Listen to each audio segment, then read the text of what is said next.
របៀបដកលុយពន្ធឬក៏ tax refund តែនៅសិង្ហបុរីគេហៅ GST refund នៅពលានយន្តហោះសិង្ហបុរីនៅ Changi Airport ហ្នឹងអញ្ចឹងអ្នកទិញអីវ៉ាន់នៅសិង្ហបុរីហដងអត់ដឹងដកលុយពន្ធមិនអាចមើលវីដេអូនឹងបានខ្ញុំប្រាប់លំអិតហ្មងគ្រប់ step ហ្មងជាដំបូងពេលយើងទិញអីវ៉ាន់គេយើងត្រូវសុំ GST refund invoice នឹងឲ្យយើងទិញចាប់ពីអស់$100សិង្ហបុរីឡើងជាប្រភេទទំនិញយើងអាចស្នើសុំតែ invoice នឹងបានហើយអញ្ចឹងពេលយើងទៅដល់ airport ដល់ Changi Airport Terminal 2ហ្នឹងដែលខ្ញុំត្រូវឡើងយន្តហោះនៅ Terminal 2ហ្នឹងអញ្ចឹងខ្ញុំប្រាប់ពីកន្លែងហ្នឹងអញ្ចឹងយើងមកដល់កន្លែងហ្នឹងយើងត្រូវ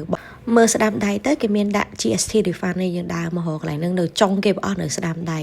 ហើយយើងដើរទៅរកម៉ាស៊ីនដែលបញ្ចូលទៅហើយយើងចុចយកភាសាអង់គ្លេសទៅបានហើយគេឲ្យយើង scan តែ passport ហើយគេសួរយើងមានវេលាយួរដៃឬក៏វេលា check in អត់យើងចុចតាមហ្នឹងទៅដល់ពេលហើយវាដល់អាកន្លែង approve ចុងក្រោយគេទៅយើងវាបង្ហាញតំណែងហ្នឹងយើងដកលុយបានប៉ុន្មានហើយយើងចុច end of session ទៅបើវាមានចេញក្រាស់ទូចមួយយើងត្រូវទៅជួបនៅគយនៅជាប់នឹងដែរយើងឲ្យគយគេពិនិត្យមើលអវ៉ាន់យើងទាំងអស់នឹង inspect ហ្នឹងដើម្បីគេ